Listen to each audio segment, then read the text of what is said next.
My entitled sister snuck into my house and wrecked my baby's nursery. Now my Marine General father-in-law is having her sent to federal prison.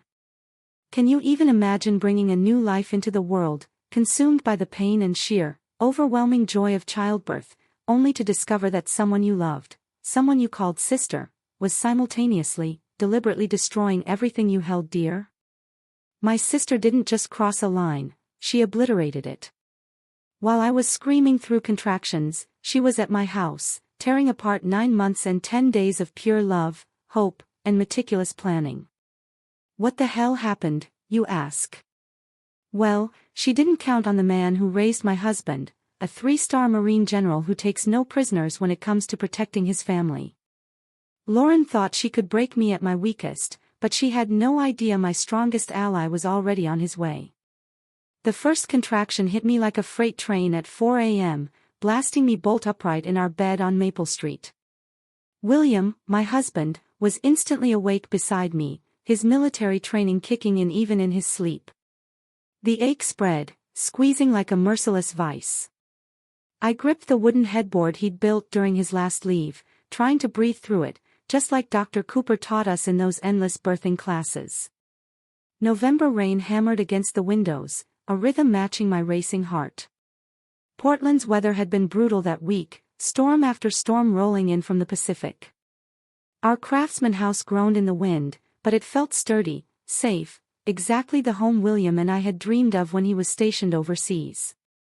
The kind of place where we could finally, truly, start our family. When the contraction finally eased, I looked at William. He was already reaching for his phone to time the next one, his brown hair sticking up at odd angles, but his eyes were sharp, focused. 3 tours in Afghanistan had trained him to be ready for anything. He squeezed my hand, his calloused fingers a reassuring weight on my palm. 25 minutes later, another wave broke over me, this one stronger. I heard myself making these low, primal sounds, my body completely taking over. William was already dressed, moving with quiet precision, grabbing the maternity bag we'd packed weeks ago. It sat by our dresser like a patient sentinel, stuffed with tiny onesies, receiving blankets, everything the parenting books claimed we'd need for our daughter. Emily. We'd chosen her name months ago, when she was just a flutter, William video calling from base. It felt right then, and even more so now, as another contraction built and peaked. This tiny girl had been our hope, our light, through William's difficult reintegration after his last deployment, through the sleepless nights when he'd wake up grasping for weapons that weren't there, through the slow, painstaking process of learning to be civilians again, together. By 6 a.m., contractions were hitting every 20 minutes. William called Dr. Cooper, one hand pressed against my lower back where a stubborn ache had settled. Our house felt different in those early hours, filled with a nervous energy, an unspoken expectation. Every familiar object seemed to carry extra meaning. The couch where we'd spent hours debating baby names. The kitchen table where we'd spread out paint samples for the nursery. Ah, the nursery. It was just down the hall, Emily's room.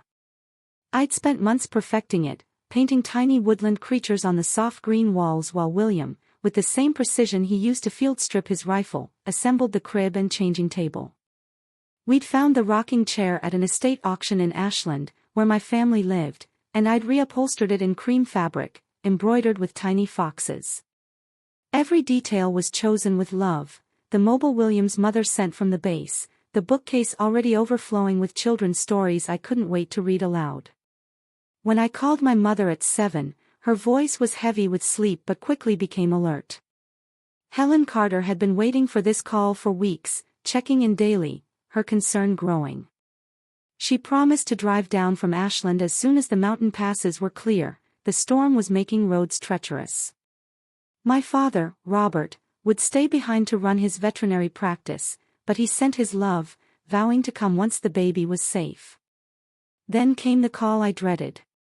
William saw my expression as I scrolled through my contacts for Lauren's number.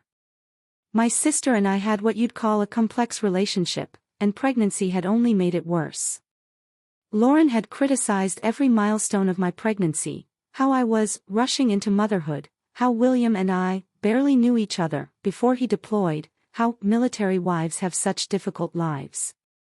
But she was my sister, and despite everything, I wanted her to know her niece was coming. Lauren's phone went straight to voicemail. I left a message between contractions, trying to keep my voice steady, saying we were heading to the hospital soon. Half of me was relieved I didn't have to actually talk to her in labor, but another half felt that old sting of disappointment. Lauren was mysteriously absent, yet again, when I needed family support the most. Dr. Cooper's office called around 8:30, telling us to go to Riverside Medical Center.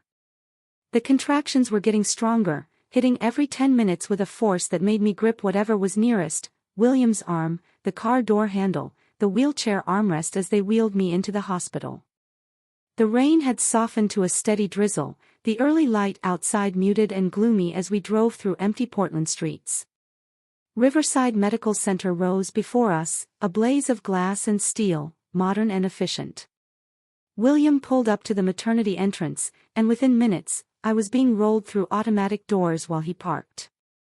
The hospital smell hit me, antiseptic and floor wax mixed with something I couldn't quite place. This place, where new life was brought into the world, should have been reassuring. Instead, it felt overwhelming, unfamiliar. Room 216 became our temporary home, a soothing blue room with a large window overlooking the hospital's courtyard garden. The trees outside were mostly bare, dark branches against a gray sky, but someone had strung tiny white lights through them, twinkling like stars. Nurse Angela Reed, with her kind smile and capable hands, greeted me, took my vitals, and helped me into the hospital gown that made me feel exposed and vulnerable. The next few hours were a blur of escalating pain and medical monitoring. Dr. Cooper arrived at 9 a.m., her usually immaculate hair slightly tousled from the early call. She checked my progress with professional efficiency, announcing I was 4 centimeters dilated and Emily was eager to meet us. William held my hand through each contraction, his presence solid and soothing, even when I squeezed his fingers hard enough to leave marks. Around lunchtime, my mother arrived, bustling into the room with bags of snacks and a tense energy. She hugged William warmly, thanked him for taking such wonderful care of me, then immediately started rearranging flowers and tidying my bedside table. Helen Carter showed love through action, through doing, fixing, organizing, and I could see her struggling with the fact that there was little she could do now but wait. The contractions were coming every 5 minutes, robbing my breath and demanding all my attention. I tried to rest between them, but my thoughts kept drifting to Emily's nursery. I pictured her carefully made crib, the mobile casting beautiful shadows, the rocking chair where I'd nurse her, sing lullabies, watch her grow. During one of these mental escapes, my phone vibrated. A text message. Lauren had finally responded to my voicemail from hours earlier. It was short, self-centered. Can't make it today. Have plans. Good luck, I suppose. I stared at the screen, that familiar mix of hurt and melancholy washing over me. Lauren couldn't even show up, couldn't even pretend to care, as I welcomed her niece into the world. William noticed the frown on my face and glanced at my phone. His jaw tightened slightly, like it always did when he was suppressing anger. He'd never said anything overtly negative about Lauren, but I knew he'd recognized the pattern, the way she undermined my happiness, took subtle jabs at our relationship, questioned every decision we made about the wedding, the house, the pregnancy. Another contraction grew, cresting stronger than all the others, and I completely forgot about Lauren. This was bigger than her petty jealousies. This was about carefully bringing our daughter into the world, about the family William and I were building together. Nothing else mattered in that moment but the life growing inside me and the man holding my hand. Dr. Cooper returned around 3 p.m., announcing I was 8 centimeters dilated and everything was progressing well. The pain was unrelenting now, one contraction bleeding into the next with barely a breath in between. Nurse Angela adjusted my position, helping me find the most comfortable possible spot, while Mom hovered with ice chips and encouraging words. Then, William's phone rang. His father's name flashed on the screen. William stepped into the hallway to take the call. General Derek Grant didn't call often, but when he did, it was usually serious. Through the open door, I heard snippets, "Yes, sir. Today, any time now." His voice carried that innate reverence and formality he reserved for his father. Even though their relationship had grown significantly since our wedding, William returned with a new expression. Not precisely worried, but I saw a sense of readiness, a military bearing.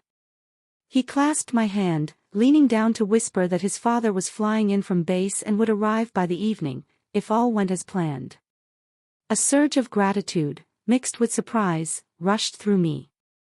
General Grant wasn't known for grand gestures, but the birth of his first grandchild seemed to warrant a cross-country trip. The afternoon continued in a whirl of mounting intensity. Each contraction demanded more of me, more concentration, more controlled breathing. William guided me through every single one, his voice firm and encouraging, while Mom provided constant support. Nurse Angela checked in regularly, monitoring Emily's heart rate and my progress with calm professionalism. Around 5 p.m., another text message from Lauren flashed on my phone. This one was longer, harsher than her previous dismissal. "Emily, you're not expecting a baby shower or anything. Some of us have real lives and can't drop everything for a minor drama." My eyes pricked with tears. Even now, she couldn't resist minimizing my experience, making it about her and her perceived hardships. I showed my mother the message. She read it, her dismay growing. Helen had spent years shielding Lauren, excusing her actions, urging me to be understanding.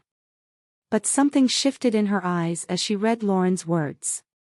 My mother's face hardened in a way I'd rarely seen, perhaps with time, or because Lauren's cruelty was finally laid bare in black and white. Before she could react, another powerful contraction struck, and I forgot about everything except breathing through the pain. Dr. Cooper arrived as if on cue, assessing my progress and declaring with satisfaction that I was fully dilated. It was time to push. Time to meet our daughter. Time to complete everything we had been working toward for 9 months. The next hour was the most difficult physical test I had ever experienced. Each push demanded every ounce of my strength, my commitment. William stayed at my side, counting, supporting me when I wanted to give up. My mother clutched my other hand, tears streaming down her cheeks as she watched her daughter bring new life into the world. Finally, at 5:47 p.m., Emily Elizabeth Grant was born. On that bleak November evening, her cry broke through the pain and exhaustion like sunlight through storm clouds. Dr. Cooper placed her on my chest. This tiny, exquisite creature had William's dark hair, and eyes that seemed to see everything. She was real. She was here. She was ours. The room was filled with the gentle magic of new life.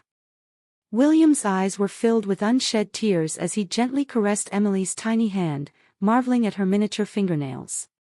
My mother openly wept, reaching out with shaking fingers to stroke Emily's cheek. Nurse Angela bustled around us, handling the medical necessities while we savored our first precious moments as a family. After the initial thrill subsided and Emily had been washed, measured, and declared perfect in every way, I finally checked my phone. Messages of congratulations and well wishes poured in from friends who had followed my pregnancy. But then, I saw something that made my blood run cold. Lauren had texted again. Only 30 minutes earlier. "Finally got your key back from Mom. Thanks for letting me borrow it. Needed to pick up something I left at your apartment. Don't worry, I was extra careful with everything." The time stamp on the message was 5:15 p.m. Lauren had been at our house, with a key she'd borrowed weeks ago and conveniently never returned, precisely when I was in the final stages of labor, giving birth to Emily. My hand started shaking as I reread the message, trying to understand why she needed to go to our house today of all days. William saw my expression and leaned over to read the message. His face became very still, the way it does when he's evaluating a potential threat. He quickly called our neighbor, Mrs. Robinson, who had a view of our front yard. The conversation was brief, and he hung up, his face grim. Mrs. Robinson had seen Lauren's car in our driveway around 5 p.m. She'd also heard what sounded like pounding or building noises coming from inside the house, but assumed we were having an emergency repair. The noise lasted for about 15 minutes, then stopped. Lauren's car left shortly after. A chilling dread was growing through my chest, battling the exhaustion and overwhelming emotion of having just given birth. Something wasn't right. Something was terribly wrong. Lauren's comment about being extra careful felt mocking, as if she was telling me she'd done something deliberate, knowing I couldn't stop her. William was already loading our home security app on his phone, the one we'd installed for peace of mind before his last deployment. His fingers moved quickly, accessing video feeds from inside our home. What we saw made my mother gasp, and William's jaw clenched with barely contained fury. The nursery camera showed absolute destruction. The crib was overturned, its meticulously assembled pieces scattered across the floor. The changing table had been knocked over, spilling diapers and supplies everywhere. The rocking chair I had carefully reupholstered was on its side, the fabric shredded. William had spent hours hanging the mobile perfectly, but it was now broken on the floor, its beautiful woodland creatures crushed and scattered. The worst part, though, were the walls. The lovely mural I had spent weeks painting, the sweet foxes, deer, and rabbits that were meant to greet Emily home, was ruined. Someone had used what looked like a hammer or sledgehammer on the drywall, leaving huge holes and fragments of plaster scattered everywhere. Paint cans had been opened and flung, leaving violent red and black streaks over the gentle green walls, like fresh wounds. Emily stirred in my arms, making a tiny squeak that made me realize I was holding her too tightly. The room felt like it was spinning, and I couldn't get enough air in my lungs. 9 months of preparation, love, and meticulous planning, all ruined in 15 minutes by someone who was supposed to care about me. While I was bringing new life into the world, my sister was destroying the very environment designed to foster that life. My mother was terrified, staring at William's phone screen, one hand pressed to her mouth. She had protected Lauren for years, made excuses, insisted Lauren truly loved me. But there was no defending this. No explaining it away. This was deliberate cruelty. William was already on his phone again, his fingers moving with military precision. He was calling someone, his voice tight with suppressed rage. It took me a moment to realize he was calling his father, General Grant, who should be arriving in Portland within the hour. The conversation was brief, professional, but I heard William's resolve as he recounted what had occurred. Whatever his father said in return, William's demeanor shifted from fury to something resembling grim satisfaction. When he hung up, he turned to me, his eyes kind, his voice promising swift retribution. His father was already on his way to our house, escorted by 2 of his travel assistants. They'd secure the scene, document everything, before we even went home. More crucially, General Grant was already making decisions, leveraging relationships and resources that Lauren could never have predicted. As I cradled my newborn daughter and looked at the photographs of destruction on William's phone, something shifted inside me. Lauren's jealousy, her inability to cope with not being the center of attention, was no longer the only issue. This was about someone deliberately targeting my family, my child, my home, at our most vulnerable moment. Lauren had made a terrible mistake. She thought I'd be too caught up in labor and delivery to realize what she was doing until it was too late. She expected hours, even days, before we discovered the destruction, giving her time to concoct an excuse or blame someone else. She hadn't realized that targeting a Marine's family meant declaring war on people who knew exactly how to fight back. And she hadn't anticipated General Derek "Tank" Grant taking a personal interest in the case. Emily opened her eyes and gazed up at me with that unfocused newborn stare, as if she was still adjusting to this bright new world. Her tiny fingers curled around my own with surprising strength, and a fierce wave of protectiveness washed over me. This was my daughter. No one was going to harm her or jeopardize the future we were creating for her. Her very existence was built on the dreams and hopes William and I had poured into that space. And looking down at my beautiful, healthy baby, I realized Lauren had failed in the most fundamental way. She destroyed things, but she couldn't touch what truly mattered. She couldn't break the bond between William and me. She couldn't stop us from loving our daughter. She couldn't stop us from being a family. Nurse Angela returned to check on us, took one look at our faces, and immediately asked if we were okay. When William briefly explained what had occurred, her attitude shifted from professional worry to personal outrage. She said she'd been a labor and delivery nurse for 15 years and had never heard of something so purposely vicious. Dr. Cooper visited shortly after, having learned of the incident from the nursing staff.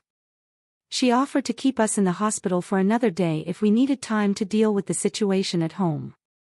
She also highlighted that the hospital provided support for families struggling with domestic issues. Lauren's actions felt even more real and serious because medical professionals were treating them as a form of domestic violence. Around 7 p.m., as we talked logistics and figured out how to deal with the immediate aftermath, William's phone rang again. General Grant's name. William answered with the automatic, "Yes, sir," that still made me smile under normal circumstances. The call lasted longer this time, William mostly listening, occasionally replying with a "copy that" or "understood." When he hung up, his expression was sober. Not precisely satisfaction, but a grim, resolute expectation. His father had arrived at our home and assessed the magnitude of the damage. He'd also made some preliminary inquiries about Lauren's whereabouts and learned some interesting details about her recent actions. Apparently, my sister had been busier than any of us anticipated, and not in ways that would benefit her when the matter reached its inevitable conclusion. The most crucial piece of news was that General Grant had already contacted the local police and filed a report for breaking and entering, property destruction, and what the officers were now considering a hate crime due to the timing and premeditated nature of the attack. Lauren's use of my mother's key did not grant her legal authorization to enter the house and destroy things, especially since we were in the hospital dealing with a medical emergency. As the evening progressed and visiting hours ended, my mother struggled to accept the truth of Lauren's actions. She had spent years shielding Lauren, making excuses for her behavior, trying to keep the family together by convincing everyone else to ignore Lauren's increasingly troubling actions. But this could not be ignored. Emily slept quietly in my arms, utterly oblivious to the drama surrounding her introduction into the world. She was perfect, innocent, and looking at her helped me focus on what was most important. Lauren could damage things, but she couldn't affect the love that had created this child or the family who would protect her. The future, which had seemed so obvious and straightforward 12 hours earlier, suddenly appeared convoluted and unclear. We'd have to rebuild the nursery, replace everything that had been destroyed, and figure out how to continue living as a family while dealing with the legal and emotional fallout from Lauren's attack. But when I saw William hold his daughter for the first time, his face soft with wonder and fierce with protective love, I knew we'd figure it out together. Lauren believed she had picked the ideal time to break me, to remind me that she could ruin anything I cared about whenever she wanted. But she had chosen the worst possible moment for herself. Because she wasn't just dealing with her little sister anymore. She was dealing with a Marine family that would not tolerate attacks on their own. And General Derek Grant was ready to show her exactly what that meant. That first night in the hospital, Emily's feeding schedule and the steady hum of medical equipment kept her from sleeping well. Every time I drifted off, my mind would return to those security camera photographs, replaying the carnage in vivid detail. The overturned crib, the shattered mobile, the huge holes in the walls I'd painted with such love and expectation. Each time I woke, reality slammed me hard and fast, like stepping on jagged glass with bare feet.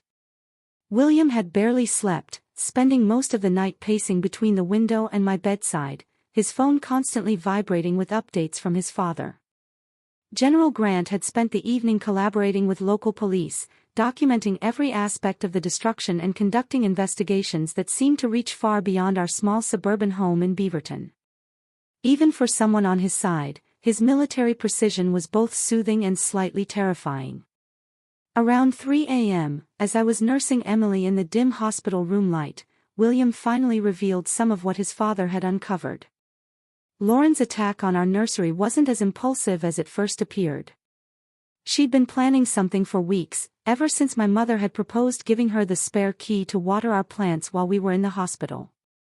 Security footage from our neighbor's doorbell camera showed Lauren driving by our house several times in the last 2 weeks, evidently timing her surveillance to avoid times when William would be home on leave. But the most disturbing finding was what General Grant discovered on Lauren's social media.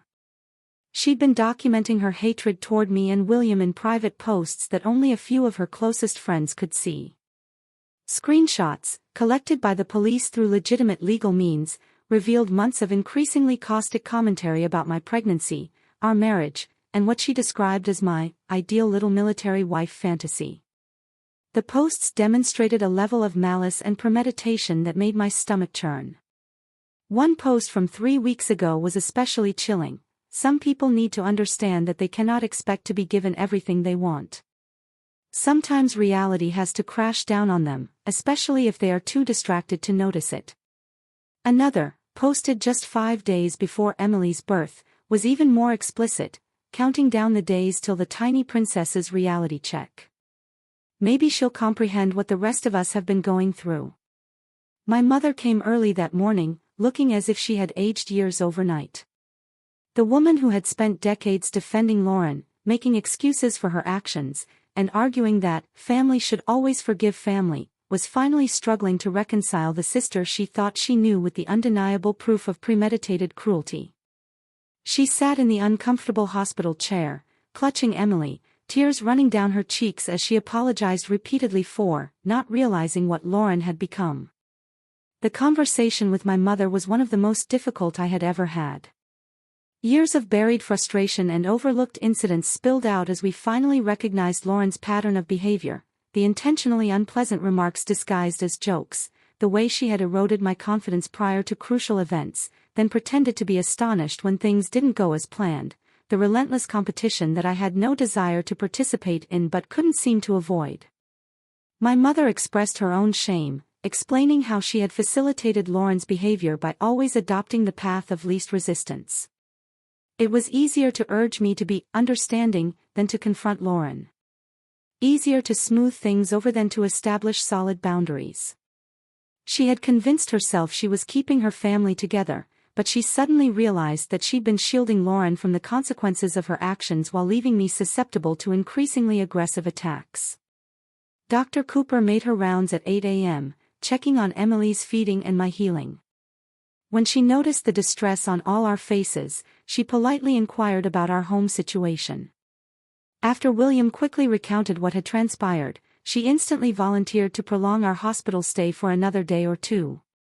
She had seen families struggling with domestic difficulties previously, and she stressed that rushing home to a disturbed atmosphere with a newborn was not good for anyone's mental health. The relief I felt, not having to face the ruined nursery right away, was immense. Emily needed a tranquil, peaceful setting for her first few days of life, and I needed time to digest what had happened without being constantly reminded of Lauren's attack. William enthusiastically accepted Dr. Cooper's offer and went into the hallway to inform his father about our extended timeline. General Grant arrived at the hospital at 10 a.m., and his presence immediately transformed the atmosphere in our room. He was everything you'd expect from a 3-star Marine general, tall, commanding, with steel-gray hair and eyes that seemed to absorb everything at once.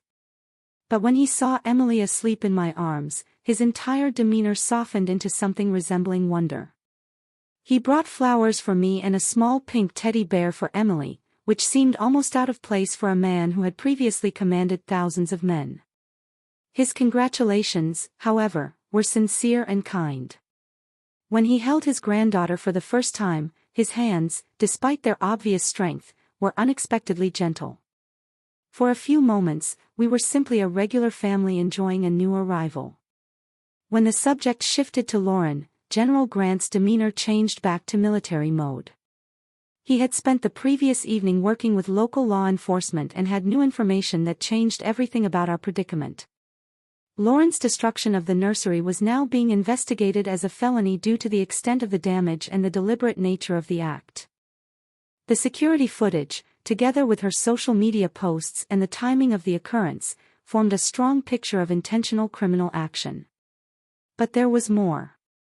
General Grant had utilized his connections to conduct a background check on Lauren, as he did with anyone who could represent a security concern to his family. He observed a pattern of identical behavior extending back years.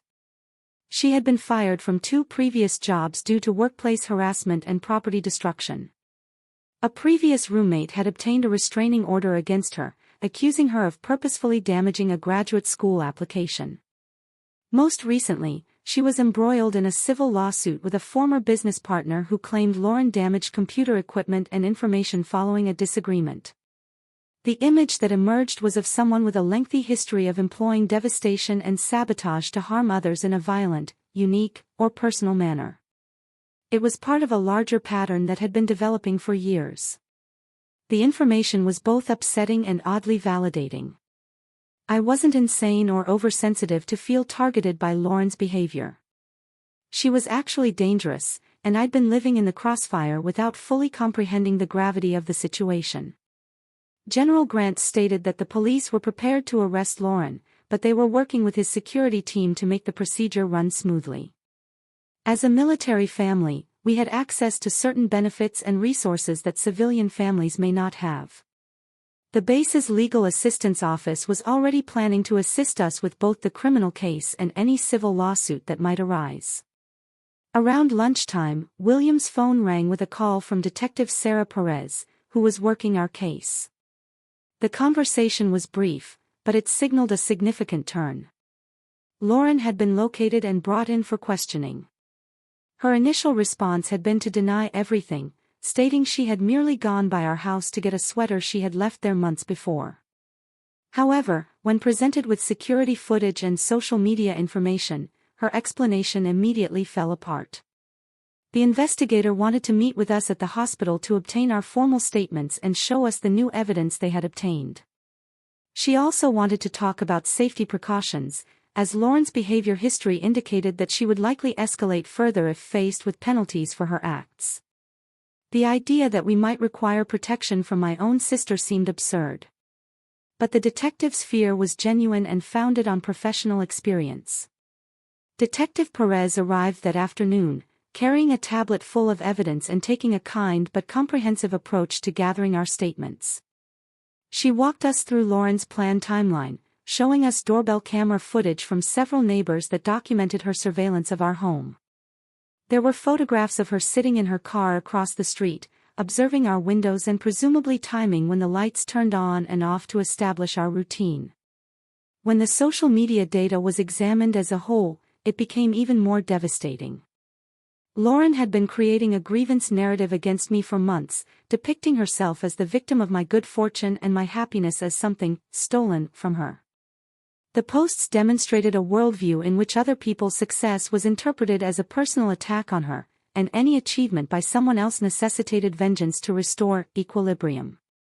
Lauren appeared to be investigating the timing of labor and delivery in the weeks leading up to Emily's birth, presumably in order to determine when I would be most vulnerable and least able to respond to an attack. She'd even looked up how long typical hospital stays for new mothers were, presumably to determine how much time she'd have to accomplish her destruction before we came home. Detective Perez noted that this level of premeditation increased the charges dramatically. What could have been seen as a family squabble or an emotional outburst was now definitively a planned criminal attack. The data revealed that someone had spent a significant amount of time and energy intending to inflict the most psychological damage at the time when it would be most painful. My mother listened to all of this with increasing horror, realizing the full extent of Lauren's transformation. Her daughter, whom she had shielded and defended for years, was more than just troubled or jealous. She was truly dangerous. Lauren's record of escalating behavior indicated that without action, she would have continued to target me, and now my family, in increasingly destructive ways. Around 3 p.m., we got another call that changed everything again. Lauren had been legally detained and charged with breaking and entering, property destruction, harassment, and what the district attorney's office described as serious criminal mischief, due to the timing and forethought. Her bond was made particularly high due to the flight risk assessment and a history of similar behavior in her background. However, Lauren had supposedly attempted to contact me several times from the police station, leaving increasingly panicked voicemails that were now part of the evidence against her. In these messages, she alternated between crying apologies and aggressive excuses, leaving a clear audio record of her fragile mental condition and her persistent obsession with me. The final voicemail was particularly distressing. "You believe you're great with your ideal husband and baby, but I know who you truly are. I know what you did to obtain what you have, and I will make sure everyone else knows as well. This is not over, Sarah. This is only the beginning." The threat was obvious and unambiguous, ruling out the likelihood that her attack on the nursery was an isolated act motivated by temporary emotional turmoil. General Grant responded to this menace quickly and comprehensively. Within hours, he had arranged for security personnel to monitor both our home and the hospital. He'd also launched a broader investigation into Lauren's actions and associations, viewing her as more than just a family issue, but a potential security threat to military personnel. The resources at his disposal to safeguard his family were remarkable and a little daunting, but also immensely reassuring considering Lauren's escalating conduct. That evening, as we prepared to spend our second night at the hospital, I had a new perspective on the nursery. Lauren's destruction was intended to shatter me, to make me feel insecure and violated in my own home. But surrounded by family and shielded by resources I never dreamed I'd need, I felt something I hadn't felt in years while coping with Lauren's minor cruelties, a clean, focused wrath at someone who had assaulted my child and my family. The woman lying in that hospital bed with her newborn daughter was not the same person who had spent years attempting to reconcile with someone determined to destroy her happiness. Motherhood had awakened something terrible and protective that was not content with merely repairing what had been destroyed. William appeared to see the shift in me as we spoke gently while Emily slept between us. His rage was chilly and controlled, reflecting the strategic thinking that had made him an outstanding military leader. We were no longer only the victims of Lauren's attack. We were parents with a child to protect. That fundamentally altered our approach to the matter. The conversation we had that night was about more than simply Lauren and the wrecked nursery. It was about who we wanted to be as a family, what sort of life we wanted to live, and how far we were willing to go to safeguard that. We'd been reacting for far too long, allowing Lauren's actions to determine our replies and limit our options. Now, we were going to be proactive. General Grant came by late that evening with updates that proved our new perspective was spot on. Lauren's detention appeared to have prompted a meltdown, resulting in additional accusations of disturbing the peace and resisting police. More importantly, the examination into her background found that she was now being investigated by her company for embezzlement, which could explain her recent financial hardship and probably her escalating attacks on my stability. The picture was getting clearer. Lauren wasn't simply envious of my happiness. She was watching her own life fall apart as a result of her poor decisions and criminal actions. Attacking me and my family was both an attempt to bring me down to her level and a desperate attempt to divert attention away from her own difficulties by causing disruption in someone else's life. But her estimates had been profoundly incorrect. She'd attacked someone who was no longer alone and helpless, but instead had the security and resources of a military family. More crucially, she attacked at a time when others who cared about me were most likely to respond with overwhelming power. As I drifted off to sleep that second night, holding my daughter and listening to my husband's steady breathing beside me, I felt something I hadn't felt in years for Lauren. I felt safe, not because the immediate threat had passed, but because I realized I had the strength and support to confront whatever came next. Lauren tried to shatter my sense of security and happiness at a time when I was most vulnerable. Instead, she'd reawakened a protective instinct and gathered resources to ensure she never threatened my family again. Tomorrow would bring fresh obstacles as we worked through the legal procedure and began reconstructing what she had damaged. But tonight, we were united, safe, and ready for a completely different answer than Lauren had anticipated. The woman who had spent years attempting to maintain peace with an increasingly dangerous individual had vanished.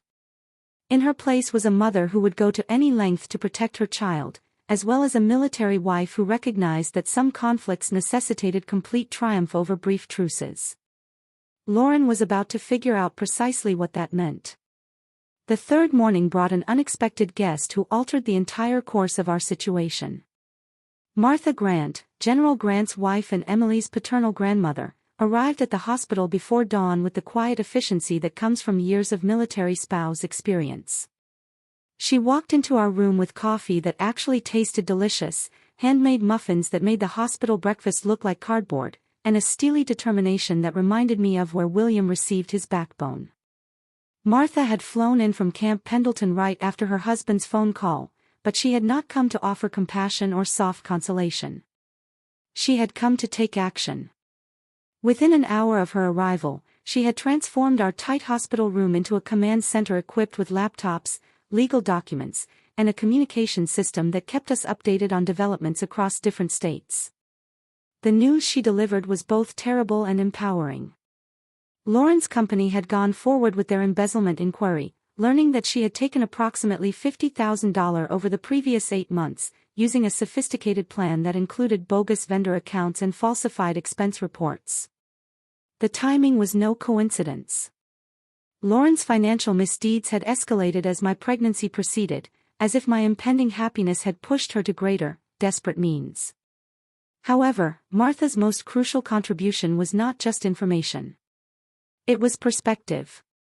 She'd spent 30 years as a military spouse, coping with dangers to her family ranging from international deployments to home security issues. She saw Lauren's incident as a deliberate assault on military personnel that demanded a comprehensive response, rather than just a family feud gone wrong. The contrast in approach was instantly noticeable. Whereas my mother sought to understand Lauren's intentions and find ways to mend the family breach, Martha was more concerned with neutralizing the threat and ensuring that it would never happen again. Whereas I was focused about reconstructing the nursery and moving on, Martha was thinking about long-term ramifications that would prevent Lauren from targeting other family members again. Her first step was to contact the base's Family Readiness Group, a network of military spouses who specialize in assisting families in distress.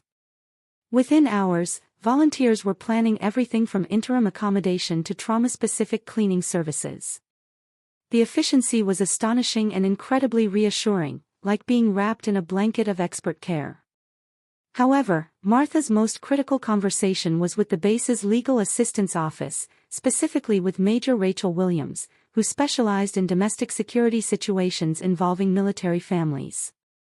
Major Williams had vast experience dealing with cases in which civilian family members constituted a security risk to active military personnel, and Lauren's case fit several troubling trends.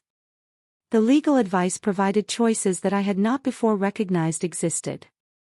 Because William was an active duty military member and Lauren's attack targeted his family during a vulnerable time, her conduct could be tried under federal statutes that carried even higher penalties than state charges alone. More crucially, the military could issue protective orders that would be enforced nationwide, as opposed to civilian restraining orders, which were limited to individual counties. Major Williams stated that Lauren's record of behavior, along with her documented threats and financial offenses, classified her as a persistent threat to unit readiness. This designation indicated that her case would be treated with the same gravity as threats from foreign agents or domestic terrorists. The resources available to safeguard military families from such threats were vast and would be in place permanently.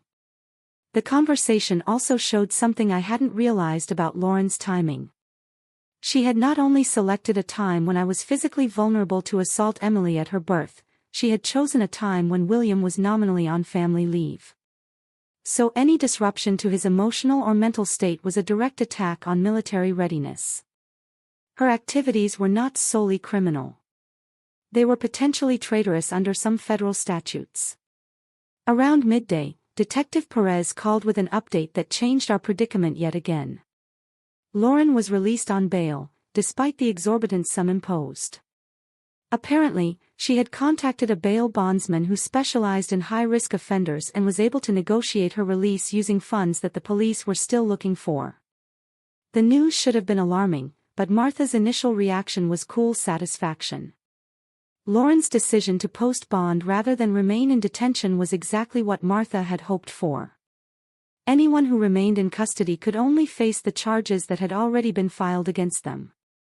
Someone who was free to travel around could be observed, tracked, and possibly caught in future criminal acts, negating any chance of a favorable punishment or successful appeal. General Grant arrived within an hour after Lauren's release, accompanied by 2 plainclothes security specialists who would keep an eye on our family as well as Lauren's movements. The surveillance was not only protective, but also inquisitive. Every action Lauren took while on bond would be noted and might be used as evidence of continued threats or violations of her bail conditions. The afternoon brought a phone call that highlighted how completely Lauren had undervalued the resources available to her. My mother called in distress, reporting that Lauren had arrived at her home requesting money, a place to stay, and emotional support. When my mother refused and urged that Lauren seek professional help, Lauren supposedly became enraged, prompting my mother to call the police. The event at my mother's house was filmed on her home security system, providing incontrovertible evidence that Lauren threatened both my mother and my family. More importantly, the video revealed Lauren breaking her bail conditions by threatening the families of her claimed victims. The bond breach alone was enough to get her jailed again, but the threats added to the evidence in the federal case that was quietly being built against her. Martha's response to this development was prompt and thorough. She immediately arranged for my mother to be transported to Portland under protective supervision, both to secure her safety and to keep her out of Lauren's grasp. My mother's residence would be monitored by both local and federal agents, setting up a trap for Lauren if she returned. Every action she did while out on bond was now being logged and contributed to a growing dossier of evidence. But the most important call came late that afternoon from Major Williams in the base legal office. The federal inquiry into Lauren's conduct revealed linkages that elevated her case above the level of domestic violence or property destruction. Her embezzlement scheme involved vendors with government contracts, hence, her financial offenses fell under federal jurisdiction. Her attacks on a military family during her husband's vacation constituted interference with military operations. Most crucially, her documented threats against military personnel and their families brought her case under the jurisdiction of federal domestic terrorism laws. Lauren's shift from bothersome family member to federal criminal suspect was mind-boggling. But it also brought a level of safety and justice that I never dreamed imaginable. The resources brought to bear on her weren't merely for punishment. They were intended to ensure that she never threatened military families again.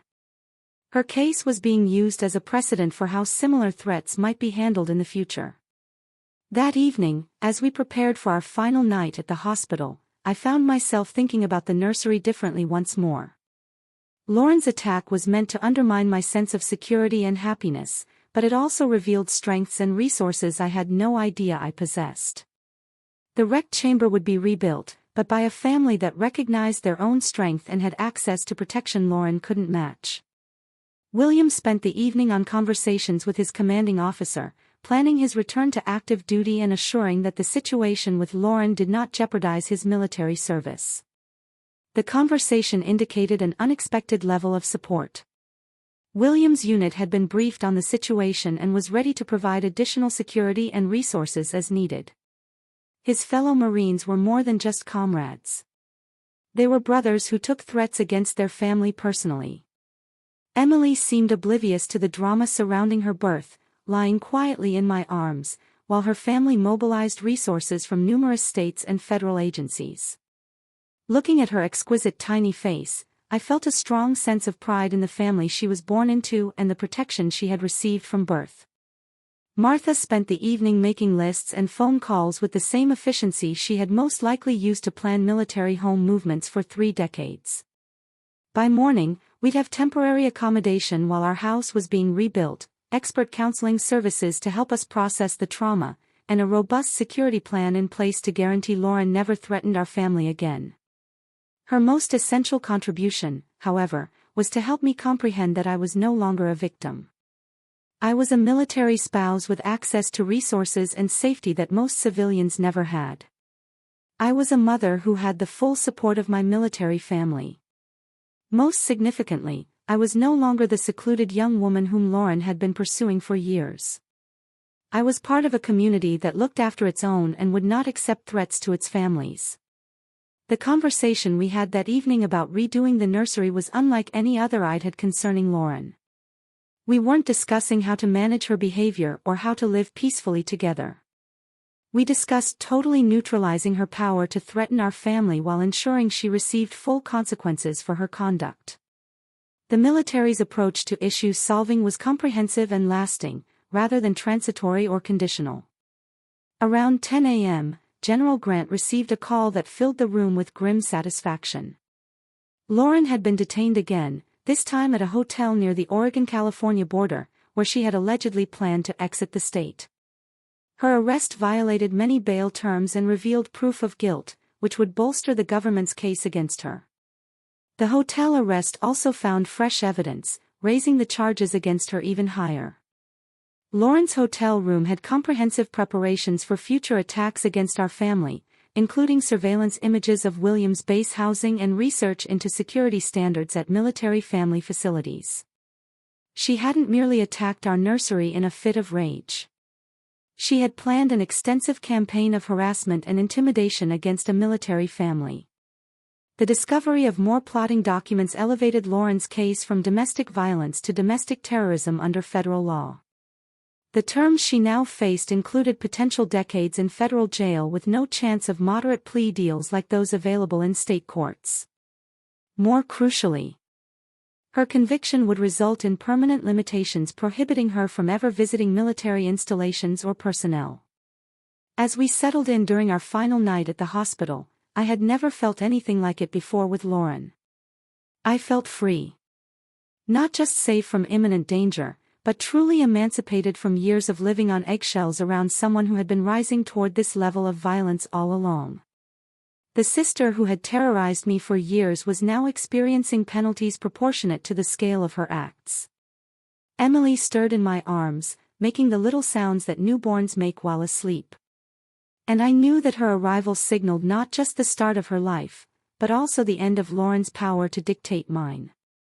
The nursery would be recreated, but by a family who recognized their own strength and had access to protection that no single individual could match. William reached out to stroke Emily's small hand, his own hands calm and confident, reminding me of why I fell in love with a Marine in the first place. He'd faced far more serious challenges overseas than one unstable family member. And he responded to Lauren's attack with the same strategic thought and complete response that had kept him alive in combat. Martha gathered her documents and computers with satisfied efficiency. Her work for the day completed, but her vigilance still active. She turned what could have been a terrible attack into an opportunity to permanently eliminate a threat while exhibiting the type of family strength Lauren had never imagined existed. Tomorrow, we'd returned home to a house that was being expertly restored and secured by professionals who knew exactly what they were guarding. Lauren would face the full weight of federal criminal penalties while setting an example for anybody else who would contemplate endangering military families. Emily would grow up in a family that had demonstrated its ability to safeguard what mattered most. The woman who had spent years attempting to control Lauren's increasingly dangerous behavior had vanished. In her place was a military spouse who recognized that some risks necessitated comprehensive removal rather than continuing management. Lauren had planned to break me at my most vulnerable, but she had instead awoken resources and strength that would safeguard my family for years to come. As I drifted off to sleep, clutching my daughter, I felt a sense of thankfulness for Lauren's attack, not for the suffering she'd inflicted, but for revealing exactly who my actual family was and what they were capable of when something they protected was endangered. She had intended to destroy my happiness. But she had shown that it was based on foundations she could never touch. When we arrived at the federal courts in Portland on Thursday morning, 3 weeks after Emily's birth, it felt like we had entered another universe. Lauren's case had progressed far beyond family court or state criminal processes, as evidenced by the building's towering granite front and considerable security presence. This was where major federal offenses were tried. Defendants risked decades in federal prison, and the whole weight of the government's resources was used to combat threats to national security. Major Williams had arranged for us to enter through a private entrance, avoiding the media circus that had erupted around Lauren's case. Apparently, the story of a lady who targeted a military family during childbirth sparked national interest, particularly among military communities and domestic violence advocacy groups. The case was used as an example of how threats against military families would be pursued to the utmost extent possible under federal law. Emily slept soundly in her carrier, entirely ignorant that she was going to witness the gradual deconstruction of someone who had planned to torment her from the moment she was born. She was prospering at 3 weeks old despite the drama surrounding her arrival. Her pediatrician had proclaimed her completely healthy and developing normally. A monument to the safe atmosphere we'd managed to build despite Lauren's best attempts. The courtroom was smaller than I expected. Yet, it was packed with an intensity that made the air feel charged. Federal prosecutors sat at one table, holding paperwork that appeared to encompass Lauren's whole life history, while her court-appointed attorney appeared overwhelmed by the amount of evidence against his client. General Grant sat in the gallery with the demeanor of a man used to seeing justice served, while Martha held Emily with the soft confidence of someone who has reared children through several military crises. Lauren was brought in wearing an orange jumpsuit and handcuffs, and I barely recognized the sister who used to dominate family dinners with her presence and thoughts. 3 weeks in federal jail had peeled away the polished facade she'd always maintained, revealing someone who appeared smaller, desperate, and suddenly aware that her actions had consequences she couldn't control or avoid. Assistant U.S. Attorney Monica Chung delivered Lauren's case with clinical precision, leaving little room for pity or mitigation. Since Lauren's arrest, the accusations have been expanded to include wire fraud, money laundering, cyberstalking, interstate transportation in aid of racketeering, and domestic terrorism under federal legislation aimed at protecting government personnel and their families. Lauren faced 7 separate counts of wire fraud, each of which could result in a 20-year sentence.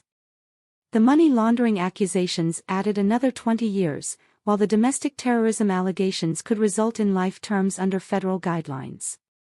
The cumulative effect was startling, ruling out the idea of a moderate plea deal in state court. The evidence presentation, however, proved how totally Lauren had miscalculated the resources stacked against her. Federal agents had rebuilt not only her recent crimes, but also a nearly decade-long pattern of growing criminal behavior. Bank data, social media posts, work records, and surveillance footage from numerous states, all presented a picture of someone who had spent their entire adult life manipulating, stealing, and systematically destroying the prosperity of others. The financial crimes were especially devastating because they demonstrated premeditation and sophistication, contradicting any claims of emotional instability or transitory poor judgment. Lauren had used stolen identities to open bogus vendor accounts, manipulated computer systems to authorize fraudulent payments, and laundered the stolen funds through a network of accounts across many states. The conspiracy took months to organize and execute, indicating criminal capabilities that went far beyond family disagreements. The cyber-stalking information was particularly unsettling because it indicated the extent to which Lauren had been monitoring not just me, but also William's military career and our extended family members. She had hacked into our social media accounts, intercepted emails, and utilized sophisticated software to monitor our movements and activities. The level of surveillance was comparable to what federal investigators frequently encountered in situations involving foreign intelligence services or domestic terrorist organizations. Most damaging of all was the evidence discovered in Lauren's hotel room upon her detention. Federal authorities revealed detailed preparations for what prosecutors described as a long-term psychological warfare effort, targeting military personnel and families. The plans included monitoring schedules for numerous military facilities, personal information research on other military wives in our town, and weapon and surveillance equipment purchasing lists.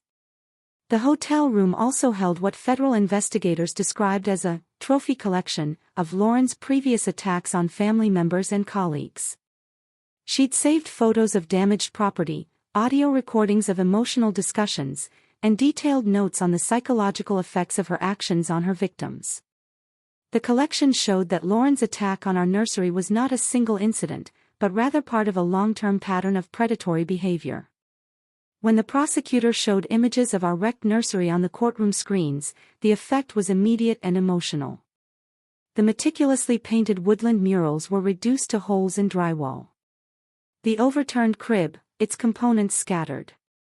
The torn rocking chair, which had been reupholstered with so much care and expectation. The timing of the destruction while I was giving Emily birth added a level of brutality that caused several people in the courtroom to gasp aloud. But the prosecution did not stop at emotional damage. They methodically established how Lauren's attack met federal standards of domestic terrorism by attempting to frighten and coerce military members through violence and property destruction.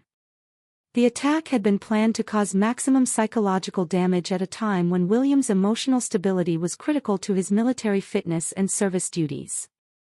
Federal terrorism laws were especially enacted to protect government employees and their families from precisely this type of targeted harassment. Lauren's documented threats to military installations and personnel upgraded her case from domestic violence to national security danger. The sentences available under these provisions reflected how seriously the federal government took such attacks. Lauren's court-appointed attorney worked hard to depict his client as a person suffering from mental illness who acted out of envy and emotional pain, rather than with criminal intent. He advocated for psychiatric diagnosis and therapy instead of the draconian punishments requested by federal prosecutors. His presentation was polished and detailed, but it was eventually overshadowed by the overwhelming amount of evidence proving premeditation and cunning criminal planning. The psychiatric evaluation completed during Lauren's federal custody actually worked against her defense rather than for it. Federal psychologists discovered no evidence of mental disease that could explain or minimize her illegal behavior. Instead, they discovered personality abnormalities that made her more hazardous rather than less accountable for her conduct. The evaluation concluded that Lauren was fully aware of the criminality of her actions and chose to increase her attacks despite knowing the repercussions. Lauren was finally given the opportunity to speak on her own behalf, and her testimony demonstrated the same lack of true sorrow that has defined her behavior throughout our lives. She stated that her desperate acts were motivated by family partiality and jealousy over my unfair advantages.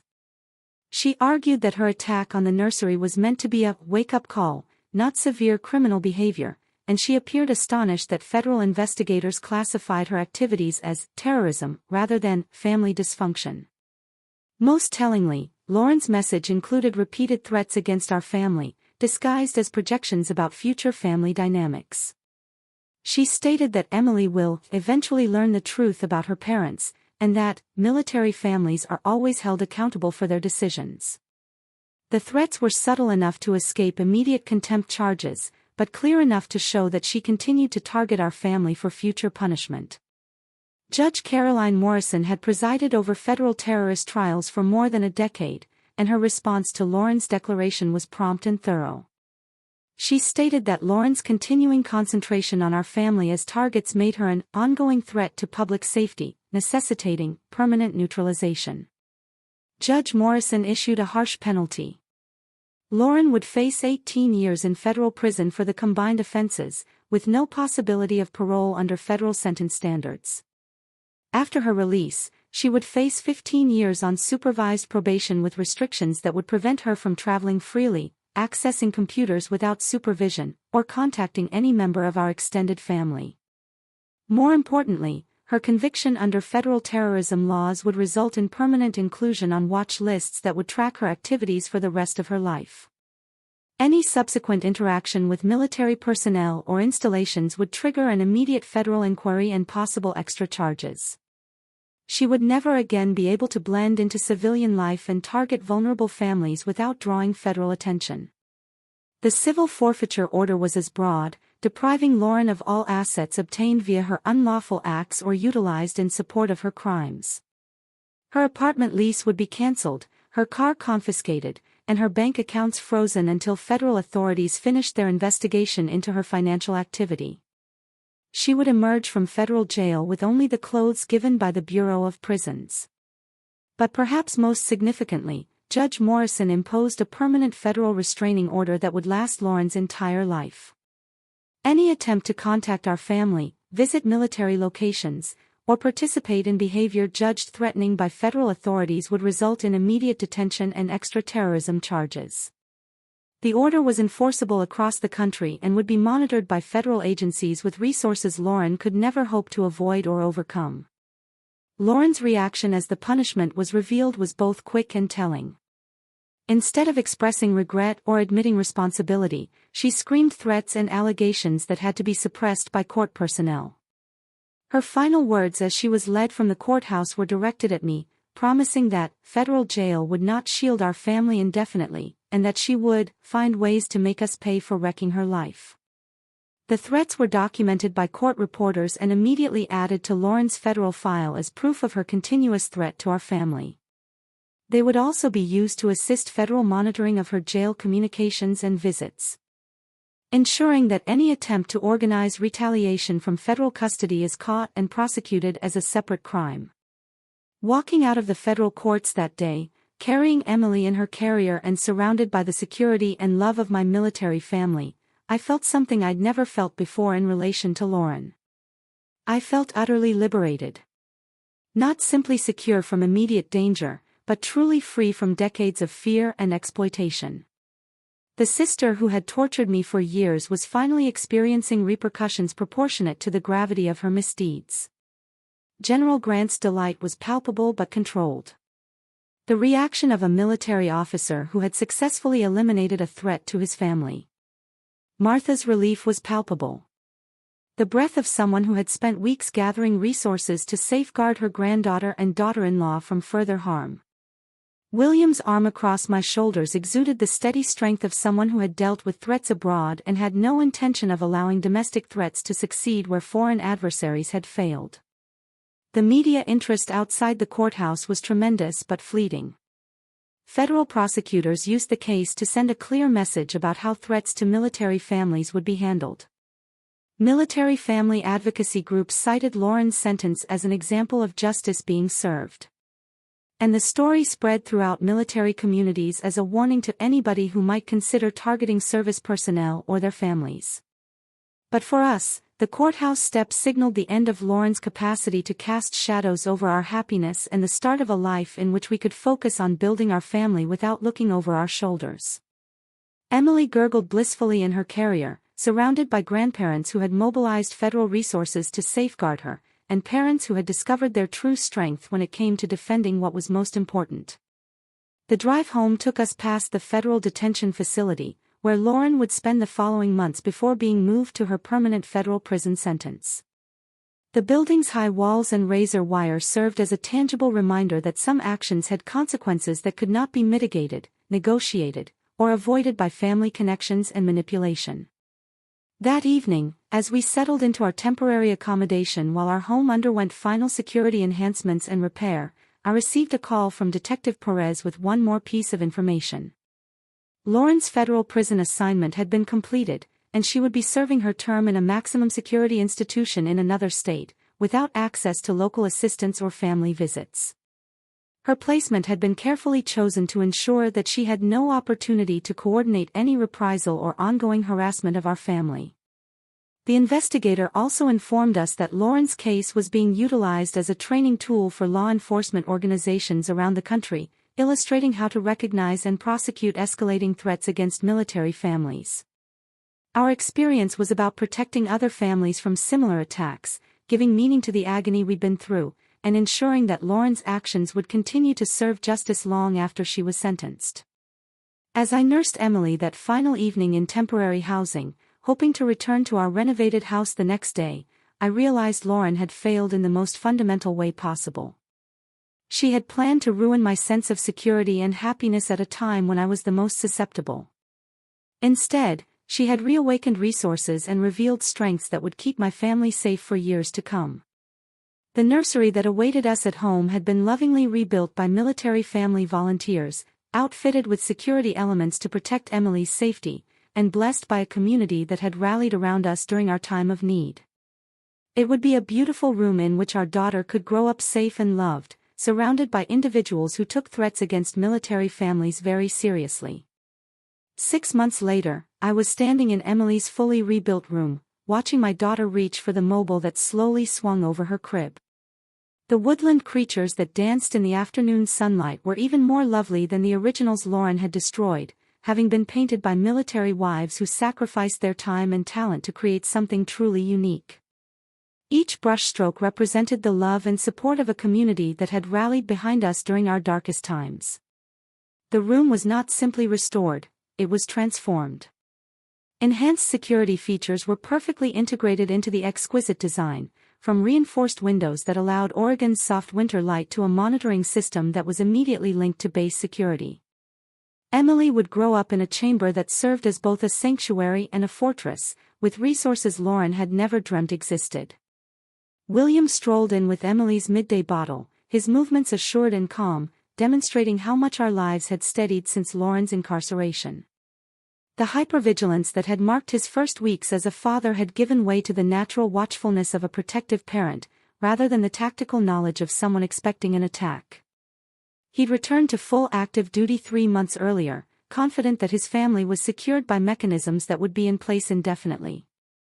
Emily had grown into a surprisingly serene and happy baby, as if she realized she was surrounded by people who would go to any length to keep her safe.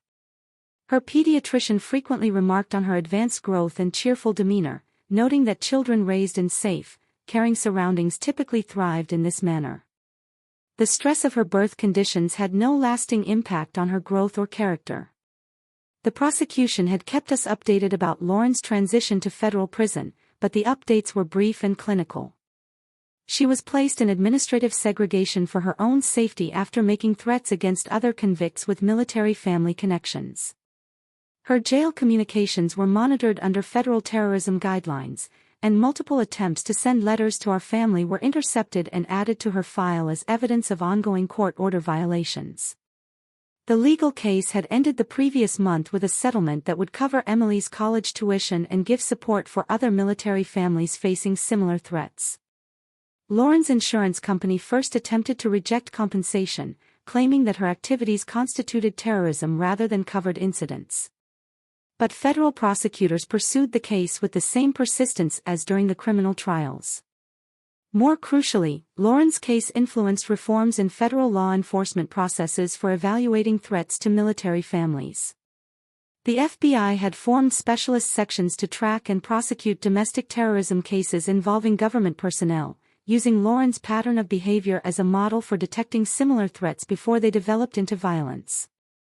My relationship with my mother had grown deeper and more honest than it had ever been before.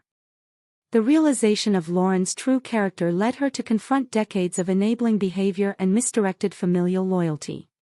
She'd gone to counseling to work through her own guilt and had become an advocate for other family members living with harmful relatives. Her transformation from enabler to guardian was as profound as anyone else's.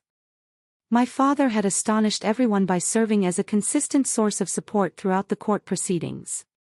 His veterinarian practice had given him experience dealing with violent animals, and he used those insights to better understand Lauren's behavior patterns, assisting federal investigators in building their case.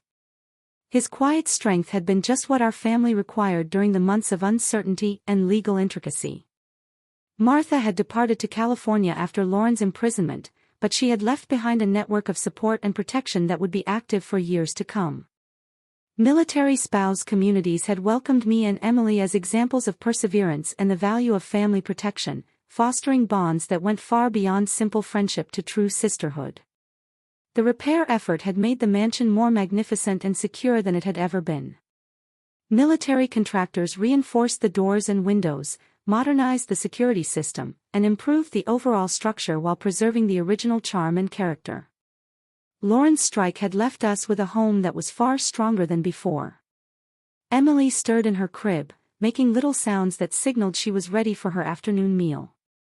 I carried her into my arms, amazed at how much she had grown and how well she fit into our lives. Her presence had acted as a catalyst for all that followed, bringing together so many people to safeguard our family and ensure that threats like Lauren's would never happen again.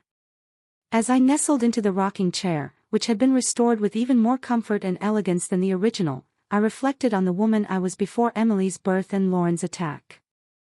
That person had been reactive, constantly attempting to manage Lauren's conduct and reduce conflict rather than addressing the root cause. She had been isolated, relying on family dynamics that valued peace over protection. The woman seated in this chair was fundamentally different. She recognized her own value and the power of the community that supported her. She'd learned to spot hazards early on and respond with overwhelming force rather than waiting for gradual improvement. Most crucially, she found that true family safety sometimes entailed permanently separating from hazardous family members rather than continuing to tolerate their escalating conduct. Emily sank into feeding with a pleased efficiency that permeated all of her actions, her small palm holding my finger with remarkable power. Looking down at her flawless face, I felt intense gratitude for Lauren's attack. Not for the anguish it had inflicted, but for the power it had shown and the protection it had summoned. Our daughter would grow up in a family that had proved its ability to protect what was most important. The afternoon light coming through the reinforced windows created rainbow patterns on the woodland paintings, creating an almost mystical mood in the chamber that had before been completely damaged. The beauty was deeper now because it had been constructed with purpose and caring by people who recognized its importance. Every feature was carefully chosen not only for its aesthetic value, but also for the message it conveyed about resilience and rejuvenation. William entered in the doorway, carrying his laptop and sliding into the reading chair to work while remaining close to his family. His presence was both reassuring and protective, the steady dependability of someone who had encountered true threats abroad and knew the difference between real danger and staged theatrics. Lauren's attack was serious enough, but the response was so thorough that any further threats appeared practically impossible. The monthly security briefings we received from base personnel had become normal rather than urgent. Updates on a well-managed situation rather than warnings about potential threats. Lauren's jail communications were still being monitored, but the intercepted conversations revealed that she was more concerned with surviving in federal custody than with organizing future vengeance. The magnitude of her defeat appeared to have finally penetrated her delusions of control. Emily completed nursing and gazed up at me with her alert expression, which became more common as she grew and developed. Her eyes reflected the same steady intelligence I'd admired in her father. Yet, there was something distinct about the way she viewed her surroundings. She would grow up knowing that she was safe and respected, surrounded by individuals who had demonstrated their concern for her well-being. The knock on our front door that afternoon delivered news that perfectly wrapped up Lauren's narrative. Detective Perez had come to inform us that Lauren's embezzlement case had resulted in new federal charges, which would increase her jail sentence by 8 years. Most crucially, her former employer consented to testify in other cases involving similar financial offenses. The detective also informed Lauren that her former roommate and business partner had filed a civil complaint, claiming compensation for the sabotage and devastation they had experienced. The federal conviction made the civil cases much easier to prove, and the settlements ensured that Lauren's victims were compensated while she remained financially devastated for the rest of her life. The most important information was that Lauren's case was being used in federal law enforcement training programs to demonstrate how to identify and prosecute increasing threats against government personnel. Her tale would serve justice for years to come, protecting other families from similar attacks and ensuring that her crimes had a lasting impact beyond our personal experience. That evening, while we prepared Emily for her bedtime routine in the nursery, which had come to represent resilience and rejuvenation, William and I discussed our future plans. His next promotion was expected within a year, possibly accompanied by a move to a new base where we could continue to build our lives together. The prospect of moving no longer seemed daunting because we knew our protection and support network would accompany us wherever the military assigned us. Emily's bedtime routine had become a treasured tradition, from her bath in the bathroom adjacent to the nursery to the books we read in the comfy rocker near her crib. She was beginning to express preferences for certain books and songs, forming an individual personality that would distinguish her while carrying the strength and security of her military family background. As I placed Emily in her crib and watched her fall asleep with the contentment of a child who had never experienced genuine insecurity, I reflected on how Lauren's attack had radically changed our life. The lady who had attempted to destroy our happiness at our most vulnerable time had instead unlocked resources and revealed strengths that would defend our family for years to come. The mobile above Emily's crib rotated slowly in the mild air current provided by the heating system, creating dancing shadows of woodland creatures on the walls that had been lovingly and carefully repaired. Each shadow signified not only artistic beauty, but also the protective community that had surrounded us in our time of need and would continue to do so for many years. William's hand on my shoulder as we stood watching our daughter sleep contained all the warmth and strength I'd grown to love years before. But it also carried new depths of protectiveness and dedication formed throughout our trial by fire. We'd been through the worst of family dysfunction and emerged stronger, more connected, and better protected than we'd ever been. The home fell silent around us in the evening, the soothing hum of the security system serving as a reassuring reminder that we were safeguarded by technology and human networks that Lauren could never have foreseen or overcome. Emily slept soundly in her renovated nursery, surrounded by beauty that had been carefully and lovingly reconstructed by individuals who knew what they were conserving. Walking back to our bedroom that night, I took a moment to look out the window at the neighborhood street where we had created our lives together. The regular suburban scene had special significance since we had battled to protect it and had the support to keep it safe. Our house was no longer merely a home. It was a fortress based on military family solidarity and community support. The woman who had once walked on eggshells around a dangerous family member was gone for good, replaced by someone who recognized her own power and the strength of her protective group. Lauren had wanted to educate me that I was vulnerable and alone. But she'd taught me that I was loved and protected by individuals who would go to any length to keep my family safe. Emily would grow up knowing that story, understanding that her birth into the world had been marked not by devastation, but by the mobilization of love and protection that would surround her for the rest of her days. The wrecked and reconstructed nursery would always remind her that beautiful things might arise from awful circumstances when rebuilt by people who genuinely cared.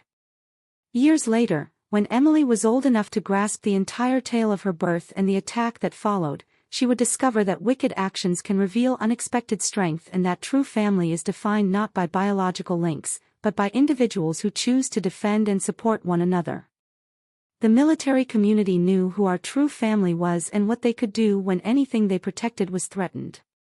The military community that had welcomed us during our crisis would remain part of Emily's extended family as she got older, presenting her with role models of fortitude, service, and dedication to protecting others.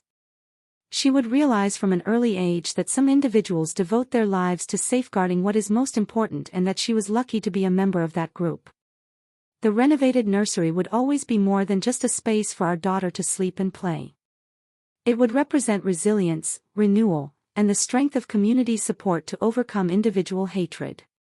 Every exquisite detail would tell us that love and protection could rebuild anything that hatred attempted to destroy. Her seclusion and selfishness had blinded her to the fact that military families are never truly alone, without resources, or without individuals willing to fight for them.